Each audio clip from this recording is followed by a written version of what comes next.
Alleluia. Om Mani Padme. Om. Allah.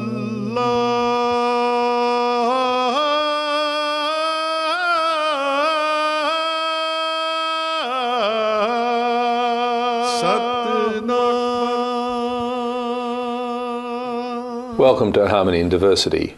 Norm Currie is my name, and today we're speaking with Louise Lang. She's the coordinator for homeless support services for Anglicare. Thanks for coming in, Louise. Oh, thank you very much for having me. The first thing I'd like to explore with you is your faith background. Okay. You're an Anglican, are you? I am now, yes. You are now? Yes. How come? I married one, pretty much. Prior to that, I'd been brought up in the Presbyterian Church. And yes, I met Andrew and things moved on from there, I guess. Yes. Yeah. Did you have a church education at school? No, just a regular kid at a regular school. Yeah. And Andrew himself, he's got some connection with the Anglican Church. Yeah, he does now. He's been ordained now for about 14 or 15 years. Okay. But I have to say, when we were first married, I did say to him that I didn't particularly want to be a minister's wife, so he wasn't allowed to be a minister at all because I didn't think I fit the role of the wife. But I guess over time you can be persuaded into things. Yes. So, yeah. That's interesting. So what's, you say a minister's wife, what's it feel like? What's a minister's wife like? Well, I think I've discovered that it's more important about being yourself and being genuine to who you really are rather than fitting into a role. And I guess when I was a very young person, my idea of a clergy wife was twin set and pearls and making lots of cups of tea. And, being a tomboy, that really didn't fit with me. So over time I've observed different people in that sort of role and see that those who seem successful in that, are just being true to being who they are. So once I got over that and grew up a bit probably, I was okay with the idea. In your early life too, with your husband, there was an African sojourn in there. There was. We probably had been married a couple of years, 2 or 3 years, and had one child, and decided to explore what it was like to study overseas. So we studied at what was still known as the Christian Service College in Kumasi in Ghana, which is part of West Africa. And what was that experience like? Very forming. In my early 20s with a child, to leave home, to leave the familiar and to leave family and to go to the other side of the world and try and live, caused us both to be quite more dependent on each other and also very much on our relationship with God, because that was all we had as support. This lifestyle to learn to live in the country, to pick up the things of the culture, was a very formative time for us both. Yeah, I could imagine so. And you've alluded to the fact that your faith was something that you had some foundation on. What did that look like? Where did your faith come into it? I guess in the third world, we were students, but we didn't have a lot of money. We had to get by on what we had. We were sometimes dependent on others giving us some financial support. There wasn't perhaps an infrastructure of life like we would know here. And just normal things like eating normal food, and the medical service was under strain constantly. So you got to know about the nitty-gritty and the reality of living a life that wasn't dependent on government infrastructure and all sorts of things like that. So it became quite an interesting time for us. As we were travelling over there, we found out our second child was on the way. So Esther was born in a local hospital there, and that was a different experience, having a child in that situation, and there was a certain amount of dependency on God that that process would go well as well. So yeah, you learnt to, and we had issues with visas and passports and stuff, and we just really had to hand it over because we had no control over knowing what the outcome might be. So I'd like to later explore how much influence that had about your choices of what you're doing at Anglicare, because there seems to be some sort of connection there. yeah. Was there any sort of major lesson that came out of Africa, something which sort of sits up there in gold plate? Can't think of a specific one, but I guess it just gave us a different way of looking at the world, really, and to appreciate that my white middle class thinking isn't always the right way to look at things, that there are other ways of looking at the world, and it's just how you perceive things, and how that's not always, so another way can be not wrong but different, and to appreciate that about other people. Yes. And you got back to Australia, and what did you do then? Well, we were fairly financially, well, there was nothing in the bank account, yes. So we both pursued work at that stage, and as I mentioned to you before, I got my first job at 25 as a checkout chick in a car park, and things have continued on from there, yeah. Yes. And having a young family, and for them to get to Reno, the extended family was always a busy time. And so then did you stay at home as a mother, or did you do other things? Oh, well, like I say, checkout chick in a car park for a day and a half a week was my little bit of getting out of the house and being out in the world a bit. Yes. But I didn't really return back to more serious work until after our third child was born sometime later. When was that? What year was that? He was born in 97. I think I started working about 2000. Right. Well, we'll come back to 2000 because it's time for a break. Okay. We'll take a break now and we'll be back soon.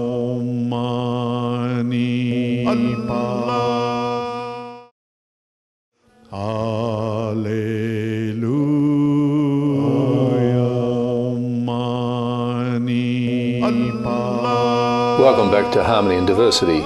Norm Currie is my name, and we're continuing to speak with Louise Lang, who's a coordinator for the Homeless Support Services for Anglicare Victoria.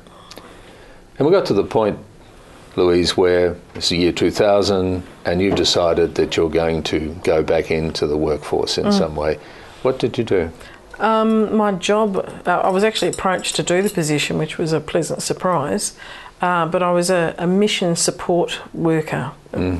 And at the time in the Diocese of Tasmania, there were two main Anglican mission agencies that were supported, being ABM, the Australian Anglican Board of Mission, and CMS, Church Missionary Society.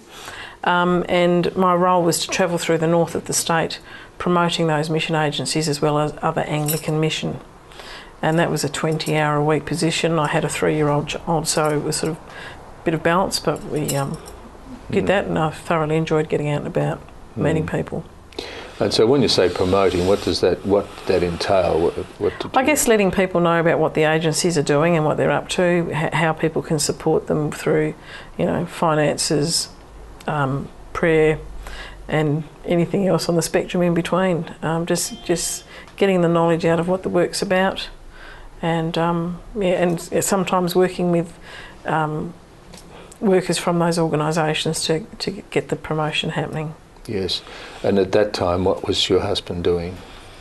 Yes, he was ordained and working in a local parish. Oh, right. So he was a parish minister. Yeah. Yes. Yeah. And so you've worked in well, you didn't work in Africa, but you lived in Africa, and then you lived and worked in Tasmania. And did you come back to Victoria?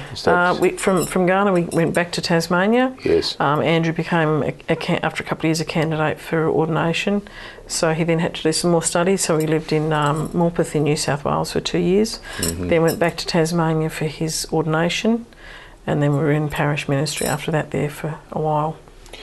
Can you draw any distinctions between obviously New South Wales, Tasmania and Victoria, in relation to religion, the way it's approached, the Anglican approach to things? I guess the Anglican Church is a fairly broad church, so there's quite a spectrum of how people worship and their theology, and so Tasmania is probably fairly, well, it was at the time fairly middle of the road, not too extreme.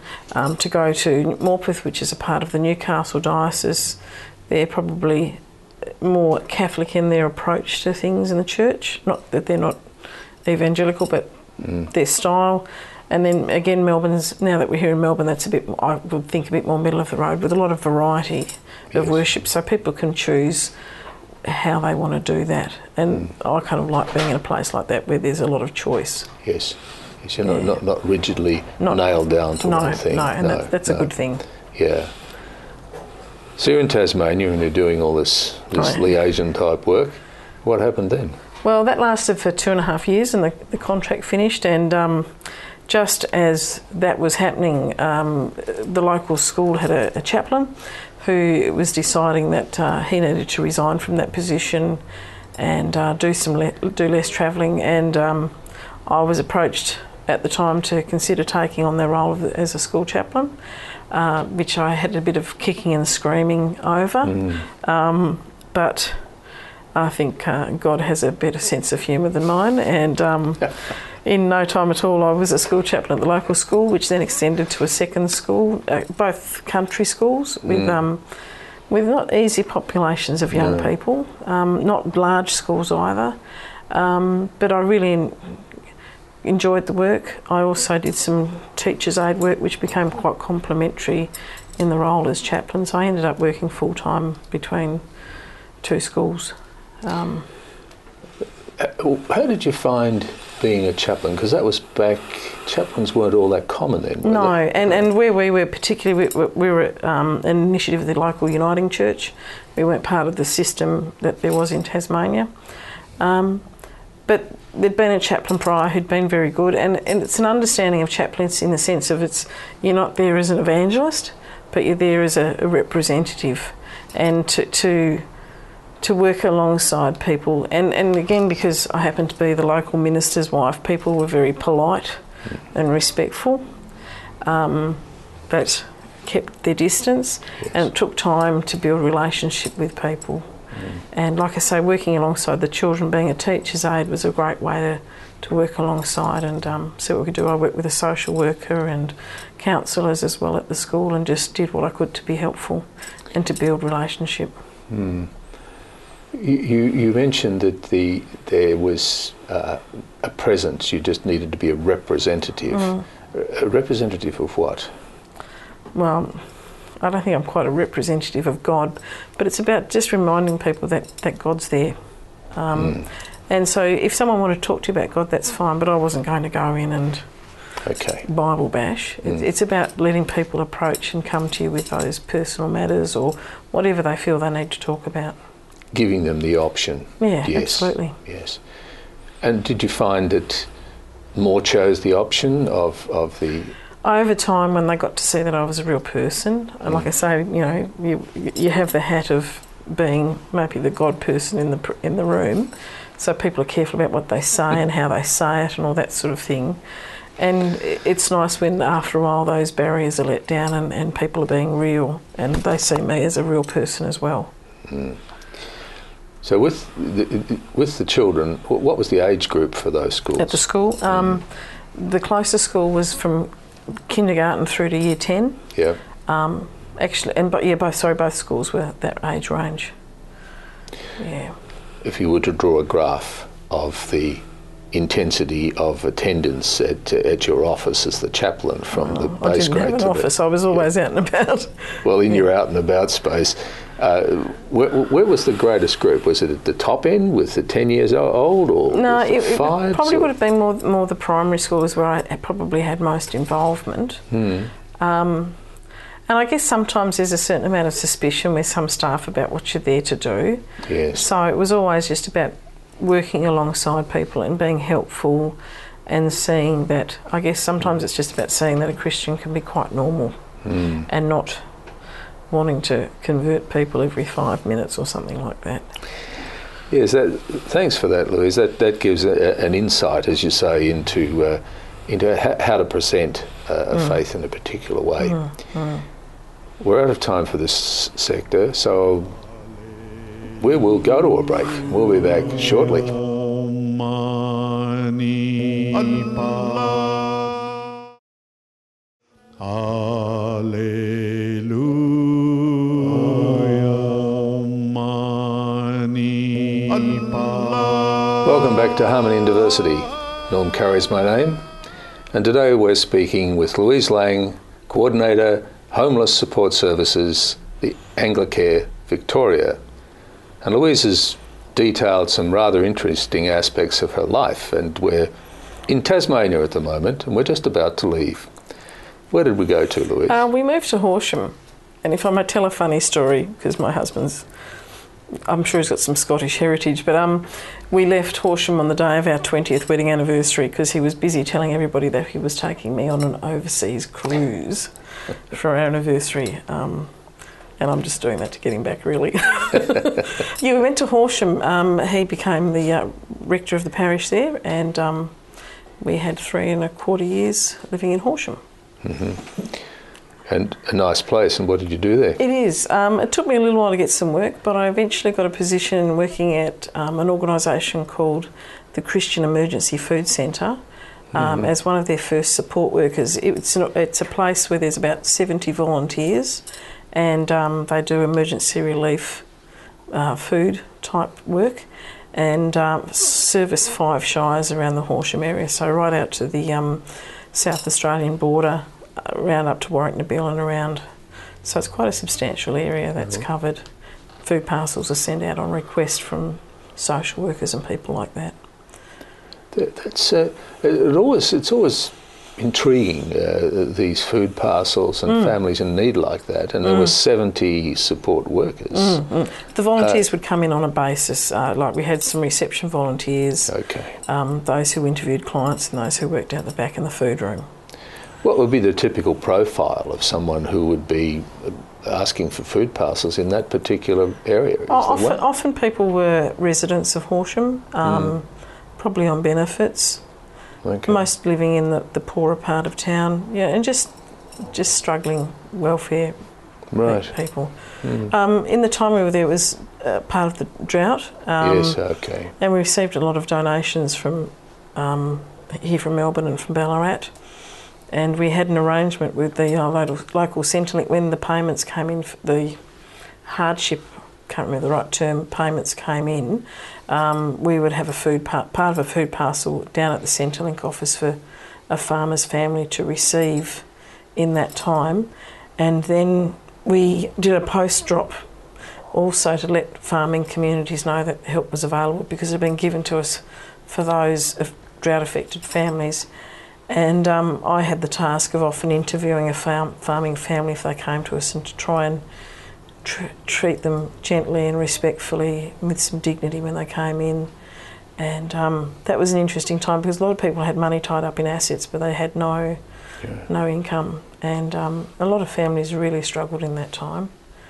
So drought, you could see the drought actually having an effect. Oh, absolutely. I remember I had one mother who used to ring up asking for assistance, and her husband was too proud to receive that assistance, and she would often get her sister to get the parcel. The sister would then take it to the home and put it in the pantry, and even then the husband would say, "Oh, you don't normally buy that brown, why have we got that in the cupboard?" And apparently the mother-in-law one day had given them some food, and he was very upset about that. So it took a lot for some of those people to receive assistance, and you've got to really appreciate some of that difficulty they had. Is there sort of counselling support for that type of scenario? There was a lot of other agencies were working towards that sort of stuff, the local Uniting Care, and certainly the councils in the area were working to very much to provide support. It was a full-on time for some of these people. Yes, it sounds like you made the organisation made a considerable contribution there. Then you moved on. I did. We came to Melbourne. that was at the end, 2007. We came down to Melbourne, and I applied for a couple of jobs. I worked with the YMCA for a little while, and then I started working with Anglicare Victoria. Mm. And the YWCA, what did that involve? I worked in their community development camping area and just did some admin work for 3 months, and then the job came up with Anglicare that I really preferred doing. That was the one you preferred. Yes. But the YWCA, was that involved young people though, did it? With the camping, it was just sort of getting kids signed up to different camps. They run an awful lot of camps, and it was just constant admin work related with that. Yes. So Anglicare Victoria, what drew your attention to that? Why did you want to do that? Part of the place where I went to, which was a Dixon House in Clayton, which is a sort of a neighbourhood house sort of setup, yes, had emergency relief work there, and I guess that drew my interest and was one of my passions. So I applied for that position and got it, and worked there for about 3 years. Okay, so but Anglicare Victoria, is that, what's it look like? Is it still a religious organisation, or it's? Anglicare was set up in Anglicare Victoria, sorry, was set up in 1997. It was a combination of 3 agencies coming together, and it was actually set up by an Act of Parliament. So I believe, and I'm not sure if I'm totally correct, but it has an independence from the Anglican Church, but still reports to and links strongly with the Church. And the part of Anglicare I work in is a portfolio called Parish Partnerships and Community Development. So from its name, we work closely with some of the local different Anglican churches. Does your husband become involved in that, or what's he doing now? No, he's sort of just running the parish back home where he is. Right. We don't have a partnership with that particular parish as Anglicare. So with you doing this and your husband back in his parish, what's it like being the wife of a parish minister? Fine, yeah. No, I'm quite used to it now. I don't have the problem I had in the past. Yeah, he's supportive of my work, and I guess I'm supportive of his work. So we work well together like that. And where are the places where you actually share space? What places do you go as the minister's wife? Oh, just local things in the community where I live in Mooralbark, yeah. Right. Yeah. So because you've got these other 2 are quite separate pathways. Yeah. Well, my Anglicare work's based in East Melbourne and Fitzroy, so we're quite geographically separate. Yeah. Anglicare is going to be the subject of my next interview with you, if you're willing to do so. Okay, that'd be good. Thank you very much, Louise. Thank you very much, and we'll be seeing you next week. Baha'u'llah,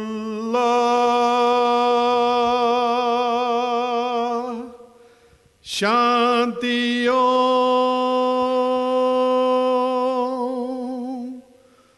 Allahu